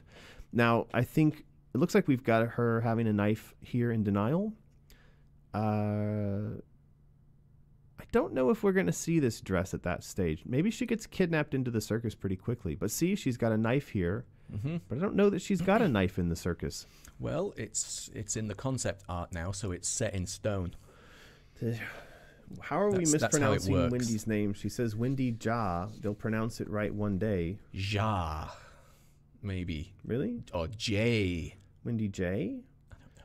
Well, if I was reading that as pinyin from the Chinese, I would think that was Ja. That's what I would think. Raymando Blades. Thank you for the super chat. What ideas do you have for the game's score? And it says music, just in case you didn't know what a game's score was. No, thanks for that, Raymando. I'm retarded, so I'm glad that you made that clear. So we have in mind Chris Vrinna, who did the score. That, for those of you who don't know, that's the music in the game. He did the score last time going around. And so we've already talked to him about coming back and doing the music for this one as well. Yeah. That door is still open. Why isn't he trying to creep through that? No.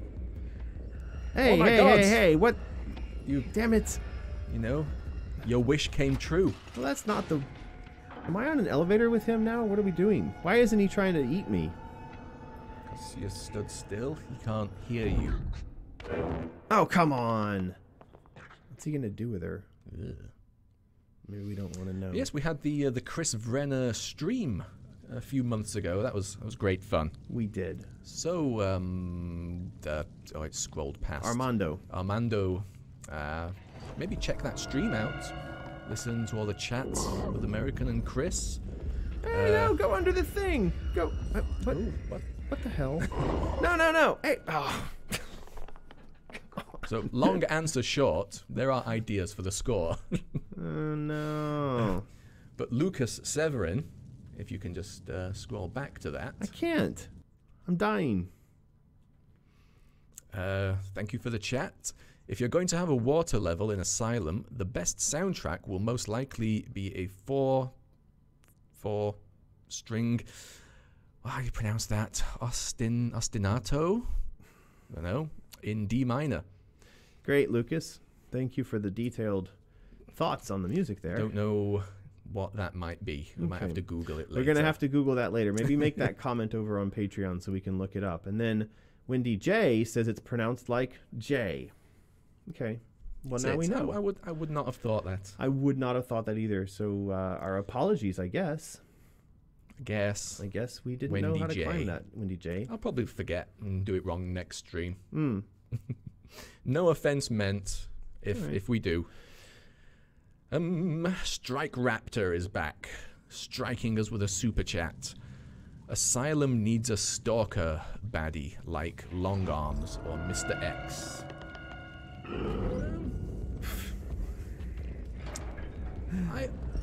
So we had one. We sort of had one. There was a very brief one of the card guard executioner. Yeah, execution. Now, how do I go and hide in this box? Yeah, give it a go. That looks like a good place to hide. So yeah, we did have one. Now he's just gonna reach in there and grab me. Maybe I should be opening that door on that cage over there. Yeah, but we sort of had that card guard executioner. I think that's a good idea. I think that'd be kind of fun to have something that's kind of stalking her throughout the game. So yeah. But having just recently played a ton of Resident Evil 2 remake with Mr. X, I liked it, but it annoyed me. Hey, what's that thing? It was a gnome. Yeah, I still haven't actually caught or I guess you're supposed to take a picture or capture one of them or something. I've never done that. Never successfully gnomed it. But yeah, when Mr. X turns up, it kind of annoys you. It feels a little like a contrived way just to make you more scared and like make mistakes and run around. I don't know. I'm on the fence about that, a stalker baddie. But who knows? Who knows? Like I said, there was the executioner before, so why not? I've got one of these little noisy monkeys. And Careful. If it's a Thailand monkey, it might bite. It might. Normally, they do. I'm not sure what I'm supposed to do with this. No. Moving on. I should have said this earlier while she was still here. Kitsune Kid Says, it's still a bit of a surprise to see myself on your posts. Yeah, well, we like to involve our fans. Yeah. She's not the first one. Loving all of the dress designs so far. And you know I'm going to get the rabbit onesie the moment it's created. Yes, and that would be cool to see. Normal or Cheeto? I really like the fact that our fans are so engaged. I really love the cosplay and makeup community, especially because they take all this art and stuff that we're doing, and they do a pretty cool job of representing it. Applying their own sort of creativity to it. Yeah, it's really cool. True dat. True dat. Okay. Here's one that I wanted to definitely put in. Twas. One of our other cosplayers who cosplayed the red dress concept arts. Right. Remember that picture? Yes. It's fantastic. Says, red dress for the DLC. Oh man, I had a feeling that would happen. So basically spent all that time and effort making a fantastic cosplay, and is now, I guess, kind of worried it might not even make it into the game, or it might only be DLC. Oh, that's an interesting point. Yeah. Though, I mean, that's a pretty special thing to be able to go, I don't know how the cosplay world works, but be able to go and say, I did this dress based on a design that, didn't make it into the game, but that definitely shows a commitment to and a connection with the product as it was in development. It's still kind of cool. It is. I actually like the design of that dress anyway, the kind of the doll like design with the joints on the legs and stuff. Yeah. I think we have those leggings for sale in the Mysterious shop too. We do. Pretty cool. Is that Priscilla Nasoma? It the is. Super Chat. Thank you for that. One of my biggest disappointments in Madness Returns was not being able to actually fight the Executioner. You stepped on his head. It killed him eventually. It was kind of more of a scripted thing, wasn't it? You murdered him just outright. What's wrong with that? Yeah. I don't know. The satisfaction of actually playing and beating rather than it just being part of the natural story progression, I guess. We'll see. Maybe next go around we'll give you a chance to revisit him and murder him. Don't tell me this thing is going to climb up that shelf behind me. Oh no, it is. It's got long arms. Damn it. Leave me alone. I clearly bypassed a bunch of opportunity to mess with him with those monkeys. So yeah, Twas. I would also hope the red dress makes it in, because it is a good one. Alice Ryan, not sure how you pronounce that middle name. Probably Ashley. Looks like Aisling. It's probably Amy. Basically, I love my rabbit so much. Well, we have seen this a lot. People are really shocked, actually, it seems, by how soft and cuddly the rabbit is. It is immensely soft. I mean, this has just been over and over and over again. I'm seeing people comment that they are very much impressed with the soft cuddliness of these rabbits. We did get a very nice cuddly material for those. So, yeah, there you go. It is good. You know what time it is?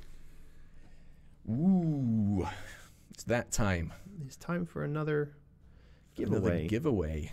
Yes. What should they spam with? What did they name their rabbit? I already did that one. Oh, I don't know. I'm really out of it, so you'll have to come up with something because my brain is broken.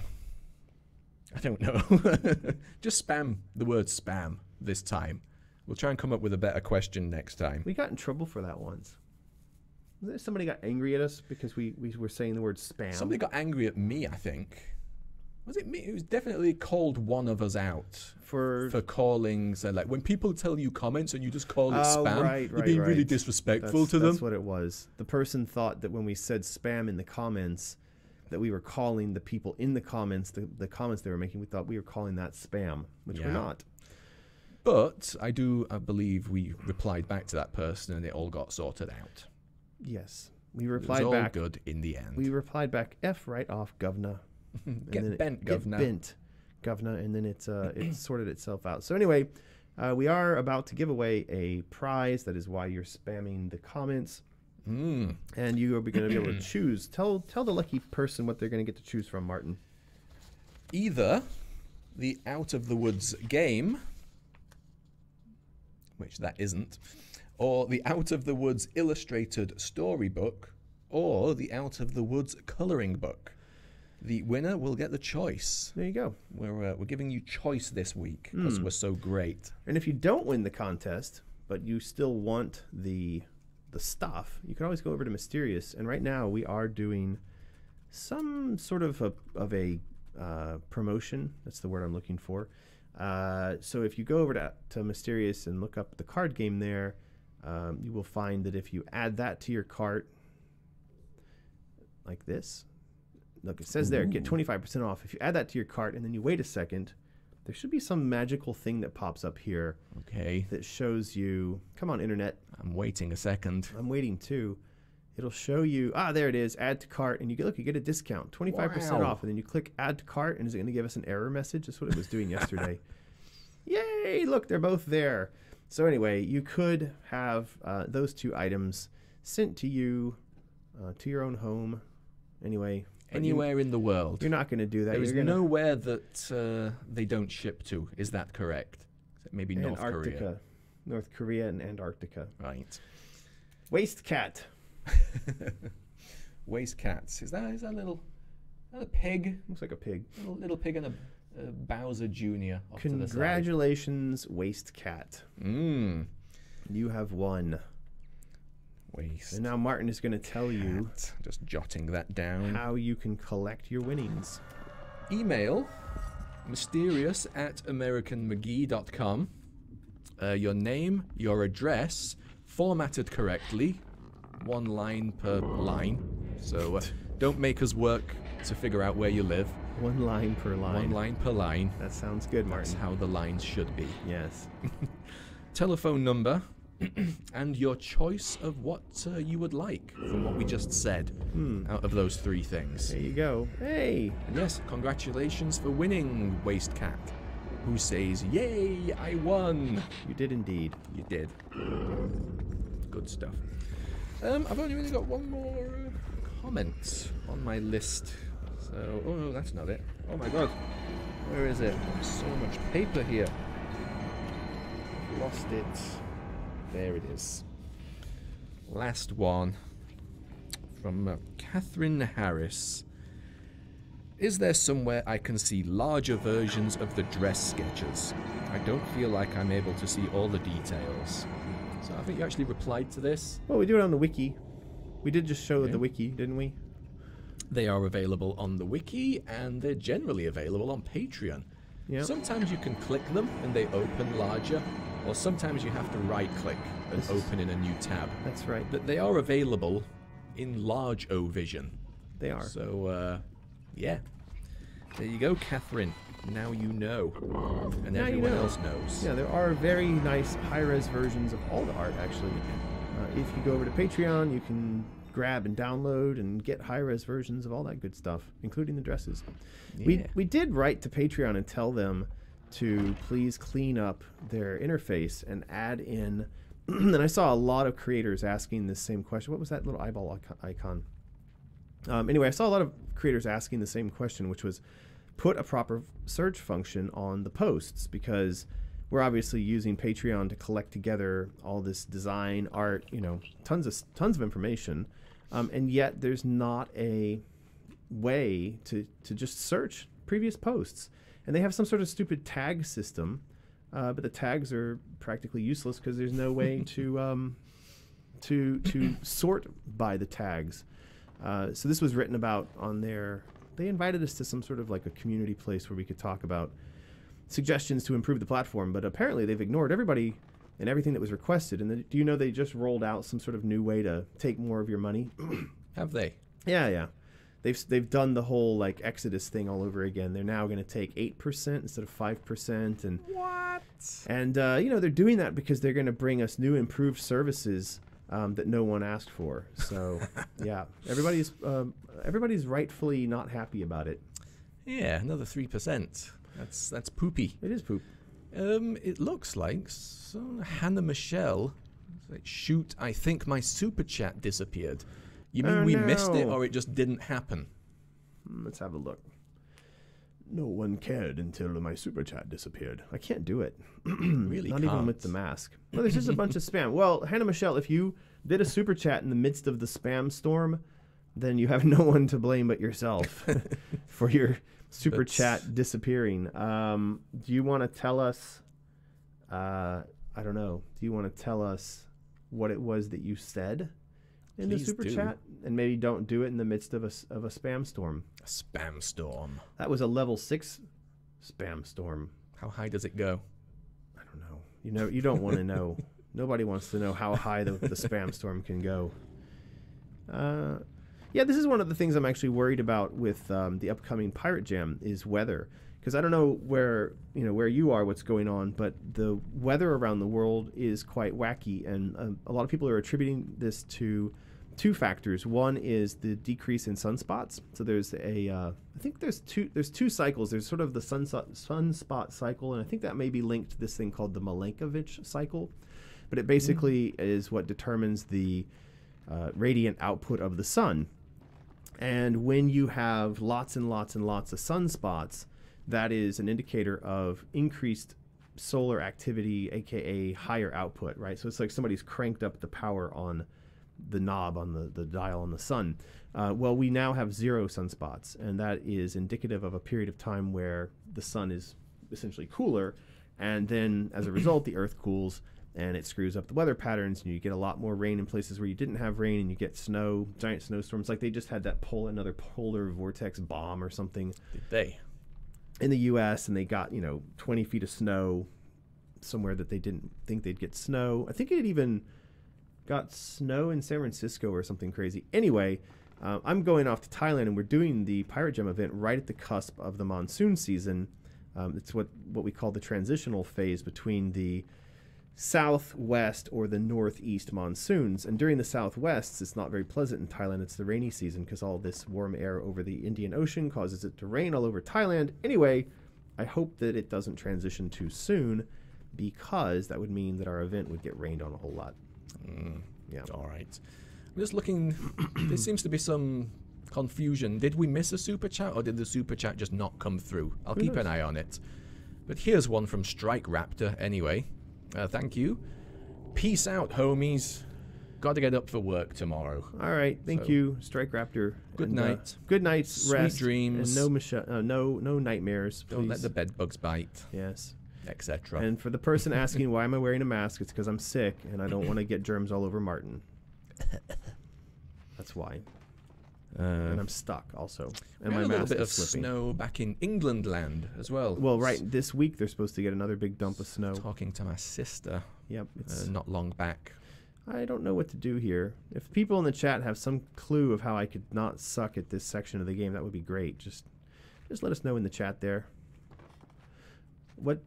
You missed the super chat. Well, that doesn't help because we can't scroll back Priscilla, and see it. We can't see it, so if you don't mind, would you guys just tell us what the super chat said? Because as you can see here, no matter how much we scroll back, That's as far as we the go. spam storm knocked the chat off the whatsy. So please, instead of yelling at us that we missed the super chat, you could just tell us what the super chat was. That would be amazing. Hannah Michelle made a super chat. Could you read her message, please? Where is it? It might be that. There, scroll. Is it that one there? That's not a super chat, though. No, but that could be like a repeat of what the super chat did actually say. Okay, well, apparently it was up there forever. So, there you go. Going back to the Stalker, maybe having a Cheshire cat in the shadows that you see floating around the game. He could also come up to you and vanish if you try to hit him. I think you tried to hit Chesh, would you? Well, she's just saying in the event that the player tried, because people will try right. anything in a game, right? He will. So You're not allowed to throw your axe at Boy in God of War. Doesn't let you. This is true. You're not even allowed to try. But yeah, I think the Cheshire cat is a sort of friendly stalker, always has been. Yeah. So I don't think that that controversial of an idea. The only bit that might be a bit controversial is giving Alice the ability to chuck things at him. But of course, since unlike Boy, the cat can essentially vanish at will. Maybe it's not that big of a deal to have her shooting or throwing things at him. Okay, this is really screwing my brain up with regards to the mouse and keyboard controls. So yeah, that's all right. I hope that you will forgive us for missing your super chat. It's supposed to be Martin's job while I'm playing the game. So please, if you're going to be angry at anyone, be angry at Martin. If I'm looking down at my piece of paper, I can't see. Yes, okay. So we will have had another super chat. But I'm talking about a shadow, the opposite of our ally. Yes, that is going to be our Stalker, Hannah Michelle. We've already said that on a number of occasions that we do intend to have Shadow Alice running ahead of normal Alice throughout the game and causing all kinds of problems for her. So yes, we could have her as the Stalker. So here's Truth Decay doing. Thank you, Truth Decay, by the way, for that super chat and trying to clarify. Thank you very much. Yeah, it's the exact text, wasn't it, from before? Yeah. So yeah, thanks for pointing it out. That has been mentioned before, hasn't it? People said that Cheshire should be just kind of there, just like out of sight slightly, and maybe it could be part of one of the trophies or achievements.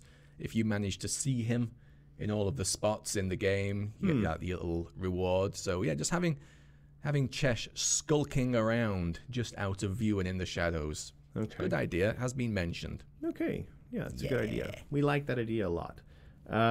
So now back to climbing a bookshelf, which I don't seem to be able to do. There's a piano hanging up there in the sky for some reason. Ooh, I bet you can crush Mr. Longarms. Well, that would be fantastic, but then I think the game would be over. No, I believe there's other nasties. Really? Yeah, I've seen them in like YouTube thumbnails. The problem here though is I don't. It's. By the way, I'm playing with mouse. No! I'm playing with mouse and keyboard, and it's not as intuitive as you would like to think. In terms of, I have to hold down the mouse button in order to make her hold on to the side of this thing. Right. It's a little bit confusing. Yay. Yay, I made it. Now save. Is it going to make a plinky plonky sound when you jump on the piano? No, I don't have my headphones on. I would imagine the answer to that is yes. Yeah. Oh. Oh, no. Oh, super dead. I thought that was the logical thing to do next. Did it not feel to you like a thing that you would do? Maybe. Maybe. Yeah, maybe. What else is going on here in the old chat? Have you run out of comments and questions? Well, that was just on my piece of paper. Because, I mean, I know we had an absolute flood of them over on... but like I said, a lot of them were kind of the same. Not that that's a bad thing. I mean, we like to see comments. But if somebody says, I support option 1 in the poll because of this reason, and then someone else says, I support option 1 in the poll because of the same reason, you don't really want to be reading every single comment out that's identical. So there was a lot of comments, but it was a lot of agreeing and disagreeing about the same kind of stuff. I see. Yeah. I hope that's playing a song as she runs back and forth across Is it? Let me... I don't know, but I'm stuck, though. Again, maybe because of... Is it playing? It is. Oh, that's cute. It could be because I suck, or it could be because of the keyboard and mouse setup for controls. My jump is gone, though. I'm going to just have to commit suicide. Oh, super dead. All right. What else has got going on here? Wait for it to swing close. Really? I hadn't thought of that. Oh no, some people are saying lag and buffering. Well, what's OBS saying now? It's saying no problem. Oh, it's only 1.8% dropped frames. It's a lot better than the last time.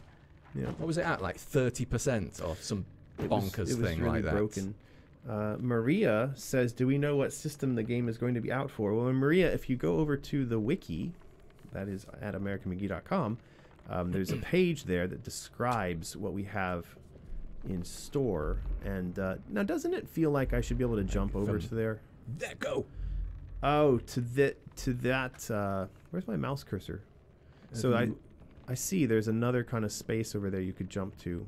that corner. Is that what you're talking about? Yeah. I feel like I should just be able to. I just got finished climbing on a bookshelf over there. Why can't I climb on this bookshelf? Oh, I know why. Because I didn't hold down the damn mouse button. Okay. Exactly. Ready, set. No. Ah. All right, you'll get it next time. Boy. What are you going to do? So you were in the middle of answering Maria. Maria was asking what platforms, and the answer for that is we're going to try to put it out on all the platforms. If you look at what we're proposing when we're talking to the potential financiers and publishers, it is essentially that by the time the game is out, damn it, that the market penetration for the various consoles, the Switch, PlayStation, Xbox, is going to be massive. Hundreds of millions of each of them. We're looking at being out, sort of 2 years from now, probably a little bit more. And so, yeah, I think we're going to try to hit all of the major, all the major platforms, right? Yep. Right. Truth Decay gives us an epic super chat. Hang on, I want to watch this. Oh, man. I had to use 5 fingers simultaneously to make that work. Wow. 5 fingers. You haven't got man flu at all. If you can do no, something. why is he up there? Oh, no! Jesus. I let go of the mouse button. Truth Decay. Whatever you do, don't let go of the mouse button. I won't. Talking to myself. On a previous Patreon post, you asked for opinions on HD versus more stylized and focused visual design. I'm curious how you would say Madness Returns was targeted during production. Were you going for super HD or more conservative? We were not going for we were not trying to be what you'd say was like a bleeding edge, super high tech game, that was pushing whatever platform it was to its extreme, partly because we were not a highly technical team. So that meant that, we were sort of limited technically by, he's really annoying, by what the team was capable of doing. No! So yeah, I'd say that we were not trying to do like a bleeding edge game. So we focused more on art, and I think that is what I'd like to do again this time around. In fact, when we talk to potential financiers, a lot of them tell us the same thing. They don't want us to essentially, waste. Not really waste, but they don't want to see us spending all of our budget on trying. GD, on trying to make a game that just pushes the system to its extreme. Technically, they'd rather we did something that narratively and artistically was really interesting. So that's what we're trying to do. I am a big fan of more pixels, but I understand that there is a level of diminishing returns. Yes. Once you get to a certain point. Yeah, well, there's only a certain point. There's a certain point at which. Oh no! At which. Get back up. I'm trying. It's not as easy as you'd think when you're doing keyboard and mouse. Let me tell you. Ah, boy. So yeah, I think that. What are we trying to say? We're not going to go for the super high tech stuff.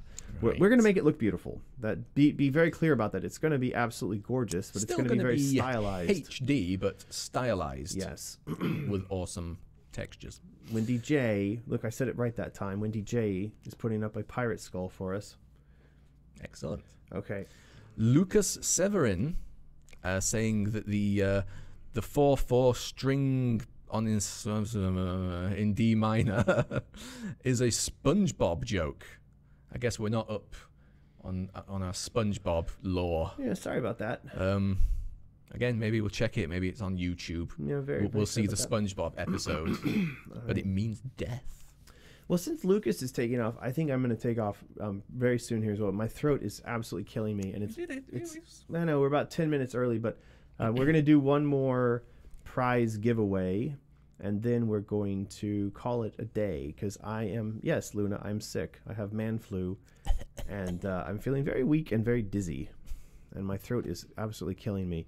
So, what are we giving away, Font Lord? We're giving away the person who wins gets to choose the Out of the Woods game, or the Out of the Woods illustrated storybook, or the Out of the Woods coloring book. All of which, you know, people who've got them, people are very happy. There's plenty of love and excellent comments going around. Yeah, it is Emo Uno. So you can choose the game or the book or the coloring book, and they're all kinds of awesome. Look at that box. It is great. Who wouldn't love a gothy box like that? Yeah. So spam it up.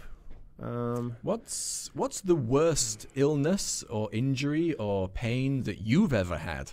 Okay, yeah. What's the sickness that almost killed you? Mine was an exploded appendix. You did that. No joking. That did almost kill you. Literally almost killed me. I lost a lot of weight. I didn't eat solid food for 2 weeks or 3 weeks, and I was in the hospital in a complete haze for several days. And I didn't try to make that rhyme just now, but you are a cow. So there you go. So we are spamming up the chat. I've had kidney stones. Those don't kill you, though. They don't kill you, but they are pretty painful. They are not fun one bit. So I had to go to hospital, have a laser put up part of me. That's disgusting. Go round through the bladder, up your tubes, and zap the stones. You know, I didn't tell all the details of my almost dying. It was Lulu that nearly killed you as well, wasn't it? I think it was. I think I licked the dog and then I almost died. Yeah. So there you go. Spider bite. Spider bites are Somebody not good. had black plague, heart surgery. Cow Martin. What? Got my ears pierced. My body rejected. Tiny hole in my heart. Oh no. I hope that can be filled with love. That's very sad. Well, that's actually a birth defect that happens. People have that. Yeah. So yeah, it looks like a lot of people actually have had appendix problems. Mine, I went septic because my appendix actually exploded inside my body. And I have to tell you, that was the most painful thing I've ever felt. And I saw the color of pain in my eyes. What color is pain? It was a kind of neonish purple. It was a kind of electric purple color. Was it bright? Was it too bright to look at? No, it wasn't like that. It just that my whole field of vision took over with this purplish overlay. It was like a video game. It would have been interesting if I wasn't in screaming agony pain. So yeah, there you go. Well, here is what we're giving away. This is Out of the Woods. I think you guys have spammed it up enough over there, so we're gonna roll it. Of spam. And Nardo, the Knight of the Games. Nardo, I'm not writing all that down. That's some very bizarre capitalization you've done there, my friend. I'd like to understand. Shouldn't that of be a little caps and then D and then G should be a capital? Probably. Anyway, so Nardo, you've won despite your odd capitalization. And you know the drill. You need to send an email to mysterious@americanmcgee.com. Include your name, your address, your phone number. Do all that in a format that doesn't piss us off. And we will get you your choice of the game, the coloring book, or the illustrated book. You do need to specify in your email which of those three things you want. Please do. And stop saying spam because you won. Yeah, it's done. Oh, I'm dying here. I really appreciate everybody out there sticking with us today while I have man flu. And yeah, we will. At least the stream went well. You know, yay VPN today. We will be back. I have to travel from this Sunday. I'm back in Shanghai on the 10th of April, which means we could probably do a stream on the 11th. We'll see. So we hope to see you all back here on the 11th of April. And I think by that point, we will have sent this amazing PowerPoint out to the potential financiers. And you guys may hear some news back on that. There is progress being made. This is what we're pitching these days. So I do think that when we come back from Pirate Jam, I'm hoping that we'll have some updates and some progress on all of this good stuff. Timothy J. Mio super chats just to say, feel better, American. I know. Alrighty, I'm gonna call it. You guys have a very good night, and I'm glad that whatever almost killed you didn't kill you. Yes. And we will see you again very soon. Okay. Catch you later. Jib it up.